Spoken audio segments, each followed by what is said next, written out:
ನಮಸ್ಕಾರ. ದಿನ ಸಮಾಚಾರ ಕಾರ್ಯಕ್ರಮಕ್ಕೆ ಸ್ವಾಗತ. ಇವತ್ತಿನ ದಿನದ ಬೆಳವಣಿಗೆಗಳನ್ನ ಒಂದೊಂದೇ ಬೆಳವಣಿಗೆಯನ್ನ ನಿಮ್ ಮುಂದೆ ವಿಶ್ಲೇಷಣೆ ಜೊತೆಗೆ ಮುಂದಿಡ್ತಾ ಹೋಗ್ತೀವಿ. ದಿನದ ಮೊದಲ ಬೆಳವಣಿಗೆ, ರಾಜ್ಯದಲ್ಲಿ ಬಹಳ ಹೆಚ್ಚು ಚರ್ಚೆ ಆಗ್ತಿರೋದು ರಾಜಕೀಯವಾಗಿ ಕರ್ನಾಟಕ ಕಾಂಗ್ರೆಸ್ ಸರ್ಕಾರದ ಒಳಗಿನ ಮುಖ್ಯಮಂತ್ರಿ ಬದಲಾವಣೆ ಮತ್ತು ಸಂಪುಟ ಪುನರಚನೆ ಕುರಿತಂತ ಚರ್ಚೆ. ಕಳೆದ ಹಲವಾರು ದಿನಗಳಿಂದ ಇದು ಚರ್ಚೆಯಲ್ಲಿದೆ. ಮುಖ್ಯಮಂತ್ರಿ ಬದಲಾಗ್ತಾರೆ, ಬದಲಾಗೋದ್ರೊಂದಿಗೆ ಹೊಸ ಸಂಪುಟ ರಚನೆ ಆಗತ್ತೆ ಅನ್ನೋ ಒಂದು ಚರ್ಚೆ ಒಂದ್ ಕಡೆಗಿದ್ರೆ, ಇನ್ನೊಂದು ಕಡೆಯಲ್ಲಿ ಮುಖ್ಯಮಂತ್ರಿ ಅವರೇ ಇರ್ತಾರೆ, ಸಂಪುಟ ಮಾತ್ರ ಪುನರಚನೆ ಆಗತ್ತೆ ಅಂತ. 2023ರ ಮೇನಲ್ಲಿ ಕರ್ನಾಟಕದಲ್ಲಿ ಕಾಂಗ್ರೆಸ್ ಬಹುಮತದೊಂದಿಗೆ ಅಧಿಕಾರ ಹಿಡಿದಾಗಿನಿಂದಲೂ ಈ ಅಧಿಕಾರ ಹಸ್ತಾಂತರ ಮತ್ತು ಪವರ್ ಶೇರಿಂಗ್ ಬಗ್ಗೆ ಬಹಳ ಚರ್ಚೆ ಇದೆ. ಯಾಕೆಂದ್ರೆ ಆ ಸಂದರ್ಭದಲ್ಲಿ ದೆಹಲಿಗೆ ಹೋಗಿದ್ದಂತ ಡಿ.ಕೆ. ಶಿವಕುಮಾರ್ ಮತ್ತು ಮುಖ್ಯಮಂತ್ರಿ ಸಿದ್ದರಾಮಯ್ಯ, ಈಗಿನ ಸಿದ್ದರಾಮಯ್ಯನವರು, ಅವರಿಬ್ಬರು ಕೂಡ ಮುಖ್ಯಮಂತ್ರಿ ಹುದ್ದೆಗಾಗಿ ಪಟ್ಟು ಹಿಡಿದಿದ್ರು. ಯಾಕೆಂದ್ರೆ ಇಬ್ಬರು ಪಕ್ಷಕ್ಕಾಗಿ ಕೆಲಸ ಮಾಡಿದ್ರು.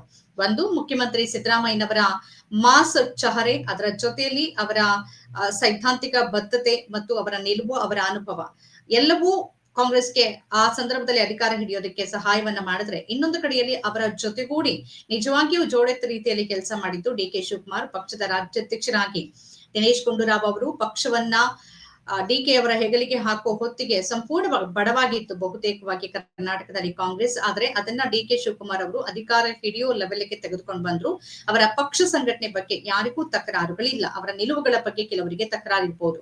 ಹಾಗಾಗಿ ಇಬ್ಬರು ಸಮಬಲದ ಹೋರಾಟ ನಡೆಸಿದ ಸಂದರ್ಭದಲ್ಲಿ ಯಾರಿಗೆ ಹುದ್ದೆ ಕೊಡಬೇಕು ಅಂತ ಹೇಳಿದಾಗ, ಆ ಸಂದರ್ಭದಲ್ಲಿ ಕೇಂದ್ರ ಮಟ್ಟದಲ್ಲಿ ಕಾಂಗ್ರೆಸ್ ಸಂಪೂರ್ಣ ಬಡವಾಗಿತ್ತು. ಆ ಕಾರಣಕ್ಕಾಗಿ ಕರ್ನಾಟಕದಲ್ಲಿ ಯಾವುದೇ ರೀತಿ ತೊಂದರೆ ಆಗದಂತೆ ಇಬ್ಬರೂ ನಾಯಕರ ಮನವೊಲಿಸಿ ಒಂದು ಅಧಿಕಾರ ಹಂಚಿಕೆಯ ಸೂತ್ರಕ್ಕೆ ಆ ಸಂದರ್ಭದಲ್ಲಿ ಬರಲಾಯ್ತು ಅಂತ ಅವತ್ತಿಂದಲೂ ಮಾತಿದೆ. ಆದ್ರೆ ಅಧಿಕೃತವಾಗಿ ಇದನ್ನ ಸಿದ್ದರಾಮಯ್ಯನವರಾಗ್ಲಿ, ಡಿ.ಕೆ. ಶಿವಕುಮಾರ್ ಅವರಾಗ್ಲಿ ಅಥವಾ ಹೈಕಮಾಂಡ್ ಆಗ್ಲಿ ಇಲ್ಲಿ ತನಕ ಎಲ್ಲೂ ಕೂಡ ಸ್ಪಷ್ಟವಾಗಿ ಹೇಳಿಲ್ಲ.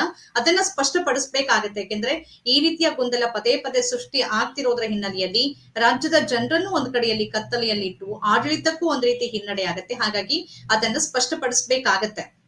ಪಕ್ಷದ ನಿಷ್ಠಾವಂತ ಕಾರ್ಯಕರ್ತ ಮತ್ತು ಯಾರು ಏನೇ ಹೇಳಿದ್ರು ಪಕ್ಷಕ್ಕೆ ನಿಷ್ಠರಾಗಿ ಪಕ್ಷ ಏನ್ ತೀರ್ಮಾನ ತೆಗೆದುಕೊಳ್ಳುತ್ತೋ ಅದಕ್ಕೆ ಬದ್ಧರಾಗಿರುವ ಡಿ.ಕೆ. ಶಿವಕುಮಾರ್ ಅವರು ಆ ಸಂದರ್ಭದಲ್ಲಿ ಈ ಹಂಚಿಕೆ ಸೂತ್ರಕ್ಕೆ ಒಪ್ಕೊಂಡು ನಂಬರ್ 2 ಪೊಸಿಷನ್ ಅಂತಂದ್ರೆ ಡಿ.ಸಿ.ಎಂ ಆಗಿ ನಾನೊಬ್ಬನೇ ಇರಬೇಕು, ಕೆಪಿಸಿಸಿ ಅಧ್ಯಕ್ಷರು ಸ್ಥಾನವೂ ಇರಬೇಕು ಅನ್ನೋ ಷರತ್ತನ್ನ ಹಾಕಿದ್ರು. ಅದಕ್ಕೆ ಹೈಕಮಾಂಡ್ ಒಪ್ಪಿಗೆ ಕೊಟ್ಟಿತ್ತು ಅನ್ನೋ ಮಾತುಗಳು ಅವಾಗ್ಲಿಂದ ಕೇಳಿ ಬರ್ತಿದೆ. ಅದೇ ರೀತಿಯಾಗಿ ಮುಂದುವರೆದುಕೊಂಡು ಹೋಗ್ತಾ ಇದೆ.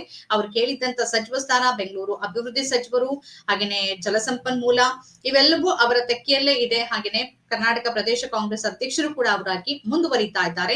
ಮುಖ್ಯಮಂತ್ರಿ ಹುದ್ದೆ ಕೊಟ್ರೆ ಪಕ್ಷದ ಅಧ್ಯಕ್ಷ ಸ್ಥಾನವನ್ನ ಬಿಡೋದಾಗಿ ಅವ್ರು ಹೇಳ್ತಿದ್ದಾರಂತೆ. ಈ ಹಿನ್ನೆಲೆಯಲ್ಲಿ ಇವತ್ತಿನ ಬೆಳವಣಿಗೆ ಏನಾಗಿದೆ ಅಂತ ನೋಡಿದ್ರೆ, ಇದೆಲ್ಲವೂ ನಮಗೆ ಗೊತ್ತಿದೆ, ಅದು ನಡ್ಕೊಂಡ್ ಬರ್ತಾ ಇದೆ. ಆದ್ರೆ ಸ್ಪಷ್ಟವಾಗಿ ಅಧಿಕಾರ ಹಂಚಿಕೆ ಸೂತ್ರ ಆಗಿದೆಯಾ, ಬಿಡುತ್ತಾರ, ಅದ್ರ ಬಗ್ಗೆ ಇಲ್ಲ. ಯತೀಂದ್ರ ಅವರ ಹೇಳಿಕೆ ಕಳೆದ ವಾರದಲ್ಲಿ, ಸಿದ್ದರಾಮಯ್ಯನವರ ಹೇಳಿಕೆ ಇದ್ರೆ ಏನೋ ಒಂದು ಬದಲಾವಣೆ ಆಗತ್ತೆ ನವೆಂಬರ್ ನಲ್ಲಿ ಅಂತ ಹೇಳ್ಬಹುದು. ಆದ್ರೆ ಕಾಂಗ್ರೆಸ್ನ ಶಾಸಕರು, ಸಚಿವರು ಏನ್ ಹೇಳ್ತಿದ್ದಾರೆ, ಕ್ರಾಂತಿ ಇಲ್ಲ, ಭ್ರಾಂತಿ ಇಲ್ಲ, ಬರೀ ಶಾಂತಿ ಇದೆ ಅಂತ. ಅದ್ರ ಮಟ್ಟಿಗೆ ಇಲ್ಲ ಅನ್ನೋದು ಎಲ್ರಿಗೂ ಅರ್ಥ ಆಗ್ತಿದೆ, ಒಳಗಡೆ ಏನೋ ನಡೀತಿದೆ ಅಂತ. ಆದ್ರೆ ಇದೆಲ್ಲದಕ್ಕೂ ಒಂದು ಫುಲ್ ಸ್ಟಾಪ್ ಇಡೋ ರೀತಿಯಲ್ಲಿ ಬಿಹಾರ ಚುನಾವಣೆ ಮತ್ತು ಅದರ ಫಲಿತಾಂಶ ನಿರ್ಣಾಯಕ ಆಗತ್ತಾ ಅನ್ನೋ ಪ್ರಶ್ನೆ ಎರಡು ಕಾರಣಕ್ಕೆ ಇವತ್ತು ನಮ್ಗೆ ಬಹಳ ಮುಖ್ಯ ಆಗತ್ತೆ. ಏನು ಅಂತಂದ್ರೆ, ಒಂದು ಕಡೆಯಲ್ಲಿ ಡಿ.ಕೆ. ಶಿವಕುಮಾರ್ ಅವರು ಬಿಹಾರ ಚುನಾವಣೆಯಲ್ಲಿ ಮಹಾಗಠಬಂಧನನ್ನ ಅಧಿಕಾರಕ್ಕೆ ತರೋ ನಿಟ್ಟಿನಲ್ಲಿ ಬೆಂಗಳೂರಿನಲ್ಲಿರುವ ಬಿಹಾರಿಗಳ ಜೊತೆಯಲ್ಲಿ ಒಂದು ಸಭೆ ಮಾಡಿದ್ರು. ಆ ಸಭೆಯಲ್ಲಿ ಅನೇಕರು ಅವರ ಪರವಾಗಿ ಮಾತಾಡಿದ್ರು. ಅಂದ್ರೆ ನಿಮ್ಮನ್ನ ನಾವು ಮುಖ್ಯಮಂತ್ರಿ ಹುದ್ದೆಯಲ್ಲಿ ನೋಡೋದಕ್ಕೆ ಬಯಸ್ತೀವಿ ಅಂತ ಡಿ.ಕೆ. ಶಿವಕುಮಾರ್ ಅವರ ಪರವಾಗಿ ಬಿಹಾರಿಗಳು ಮಾತಾಡಿದ್ರು. ಅವರೆಲ್ಲರಿಗೆ ಉತ್ತರ ಕೊಟ್ಟಂತ ಡಿ.ಕೆ. ಶಿವಕುಮಾರ್ ಅವರು ಅದನ್ನ ಪಕ್ಕಕ್ಕಿಡೋಣ, ನೀವು ಮಹಾಗಠಬಂಧನನ್ನ ಬಿಹಾರದಲ್ಲಿ ಗೆಲ್ಸಿದ್ದೆ ಆದ್ರೆ ನನಗೆ ಬಲ ಸಿಗತ್ತೆ ಅಂತ ಪರೋಕ್ಷವಾಗಿ ಒಂದು ಸಂದೇಶ ಕೊಟ್ಟಿದ್ದಾರೆ. ಅಂದ್ರೆ ಬಿಹಾರ ಚುನಾವಣೆಯ ಫಲಿತಾಂಶ ಡಿ.ಕೆ. ಶಿವಕುಮಾರ್ ಅವರು ಮುಖ್ಯಮಂತ್ರಿ ಆಗೋದ್ರ ಹಿಂದೆ ಒಂದು ನಿರ್ಣಾಯಕ ಪಾತ್ರವನ್ನ ವಹಿಸಬಹುದು ಅನ್ನೋದನ್ನ ಅವರ ಈ ಸಂದೇಶದ ಮುಖಾಂತರವಾಗಿ ಅರ್ಥ ಮಾಡ್ಕೊಳ್ಬಹುದು. ಇನ್ನೊಂದು ಕಡೆಯಲ್ಲಿ ಮಾಧ್ಯಮಗಳು ಈ ಪ್ರಶ್ನೆ ಕೇಳಿದ ಸಂದರ್ಭದಲ್ಲಿ ಮುಖ್ಯಮಂತ್ರಿ ಸಿದ್ದರಾಮಯ್ಯನವರು ಅದೇ ಉತ್ತರಿಸಿದ್ದಾರೆ. ಬಿಹಾರ ಚುನಾವಣೆ ಆದ ಮೇಲೆ ಪುನರ್ರಚನೆ ಬಗ್ಗೆ ಪ್ರಶ್ನೆ ಬಂತು. ಬಿಹಾರ ಚುನಾವಣೆ ಆದ ಮೇಲೆ ಅದ್ರ ಬಗ್ಗೆ ನಾನು ತೀರ್ಮಾನ ಮಾಡ್ತೀನಿ, ಅದ್ರ ಬಗ್ಗೆ ಮಾತಾಡ್ತೀನಿ, ದೆಹಲಿಗೆ ಹೋಗ್ತೀನಿ, ಮಲ್ಲಿಕಾರ್ಜುನ್ ಖರ್ಗೆ ಅವರನ್ನ ಹಾಗೆ ರಾಹುಲ್ ಗಾಂಧಿ ಅವರನ್ನ ಭೇಟಿಯಾಗಿ ಮಾತುಕತೆ ನಡೆಸ್ತೀನಿ ಅಂತ. ಮತ್ತೆ ಅವ್ರದ್ದು ಒಂದು ಅಭಿಪ್ರಾಯ ಏನಿದೆ ಅಂತ ಅಂದ್ರೆ, ಹೈಕಮಾಂಡ್ ಮತ್ತು ಪಕ್ಷದ ನಾಯಕರಿಗಿಂತ ಹೆಚ್ಚಾಗಿ ಈ ಮುಖ್ಯಮಂತ್ರಿ ಬದಲಾವಣೆ ಮತ್ತು ಈ ಗೊಂದಲದ ಬಗ್ಗೆ ಹೆಚ್ಚು ಚರ್ಚೆ ಮಾಡ್ತಿರೋದು ಮಾಧ್ಯಮಗಳು, ಅವರ ಸೃಷ್ಟಿನೇ ಹೆಚ್ಚಿದೆ ಅಂತ ಸ್ವಲ್ಪ ಗರಂ ಆಗಿ ಉತ್ತರಿಸಿದ್ರು. ಇವತ್ತು ಮೈಸೂರಿನಲ್ಲಿ ಮಾತನಾಡುವ ಸಂದರ್ಭದಲ್ಲಿ ಯಾರಾದ್ರೂ ಹೈಕಮಾಂಡ್ ಅವರು ಇಲ್ಲಿ ತನಕ ಮುಖ್ಯಮಂತ್ರಿ ಬದಲಾವಣೆ ಅಥವಾ ಪುನರಚನೆ ಬಗ್ಗೆ ಮಾತಾಡಿದ್ದಾರಾ?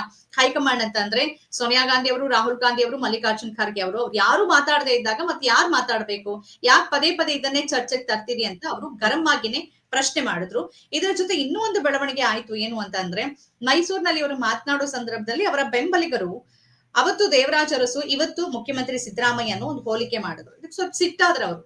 ದೇವರಾಜ ಅರಸುನೇ, ಸಿದ್ದರಾಮಯ್ಯ ಅವರನ್ನ ದೇವರಾಜು ಅರಸು ಜೊತೆ ಹೋಲಿಕೆ ಮಾಡೋದು ಬೇಡ ಅಂತ. ಇದು ಸರಿಯಾದದ್ದು. ಯಾಕೆಂದ್ರೆ ಅವರ ವ್ಯಕ್ತಿತ್ವ ಅವರದ್ದೇ, ಇವರ ವ್ಯಕ್ತಿತ್ವ ಇವರದ್ದೇ. ಇಬ್ಬರನ್ನ ಒಂದೇ ತಕ್ಕಡಿಯಲ್ಲಿ ಇಟ್ಟು ಅಥವಾ ಹೋಲಿಕೆ ಮಾಡೋದು ಅಷ್ಟು ಸರಿಯಾದ ಮಾರ್ಗ ಅಲ್ಲ. ಅದನ್ನ ಅವರೇ ಹೇಳಿದ್ದಾರೆ. ಈ ನಡುವೆ ಬಹಳ ಇನ್ನೂ ಬೆಳವಣಿಗೆಗಳು, ಕೆಲವು ನಾಯಕರುಗಳು ಒಳಗೊಳಗೆ ಸಭೆಗಳನ್ನ ಮಾಡೋದು, ಹೇಳಿಕೆಗಳನ್ನ ಕೊಡೋದಾಗ್ತಿದೆ. ಆದ್ರೆ ನಾವು ಗಮನಿಸಿರ್ಬೋದು, ಮೊದಲಿಗೆ ಬಾಲಕೃಷ್ಣ ಅವರು ಅಥವಾ ಇನ್ನು ಕೆಲವರು ಶಿವರಾಮೇಗೌಡರು ಈ ತರದ ಕೆಲವು ನಾಯಕರು ಮಾತನಾಡಿದ್ರು ಹೊರತು ಡಾಕ್ಟರ್ ರಂಗನಾಥ್ ಈ ತರದ ಹೇಳಿಕೆ ಕೊಟ್ರು ಅವ್ರ ನಾಯಕರುಗಳು. ಡಿ ಕೆ ಶಿವಕುಮಾರ್ ಅವರು ಮುಖ್ಯಮಂತ್ರಿ ಆಗ್ಬೇಕು ಅಂತ. ಆದ್ರೆ ಅವ್ರ ಒಂದು ಸೂಚನೆ, ಒಂದು ನೋಟಿಸ್ ಎಲ್ಲವನ್ನ ತಣ್ಣಗಾಯಿಸ್ತು. ಇದೇನು ಅಂತ ಅಂದ್ರೆ, ಡಿ ಕೆ ಶಿವಕುಮಾರ್ ಅವರು ಯಾವುದೇ ಕಾರಣಕ್ಕೂ ಗೊಂದಲದೊಂದಿಗೆ ಅಥವಾ ಯಾವುದೋ ಒಂದು ಜಟಾಪಟಿ ಮಾಡ್ಕೊಂಡು ಹುದ್ದೆ ತಗೊಳ್ಳೋದು ಅಥವಾ ಪಕ್ಷ ತೊರೆಯೋದು ಅದು ಅವ್ರಿಗೆ ಇಷ್ಟ ಇಲ್ಲ.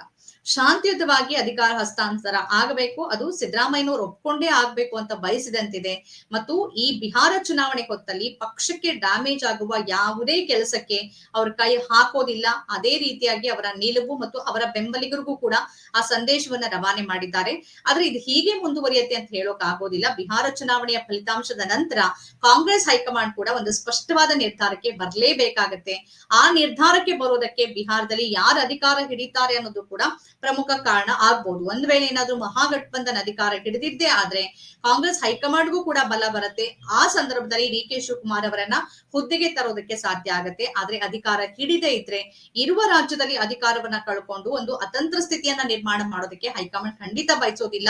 ಆ ಸಂದರ್ಭದಲ್ಲಿ ಸಿದ್ದರಾಮಯ್ಯ ಅವರು ಮುಂದುವರೆದ್ರು ಕೂಡ ಅಚ್ಚರಿ ಇಲ್ಲ. ಈ ನಡುವೆ ಕೆಲವು ಬೆಳವಣಿಗೆಗಳಾಗ್ಬೋದು, ಆದ್ರೆ ಅದೆಲ್ಲವನ್ನ ನಿಭಾಯಿಸುವಂತ ಶಕ್ತಿ ಇವತ್ತಿಗೆ ಸ್ವಲ್ಪ ಕಾಂಗ್ರೆಸ್ ಹೈಕಮಾಂಡ್ಗೆ ಬಂದಿದೆ ಅಂತ ಅನ್ಸುತ್ತೆ. ಮುಂದಿನ ಬೆಳವಣಿಗೆಗಳನ್ನ ಕಾದ್ ನೋಡ್ಬೇಕಾಗತ್ತೆ.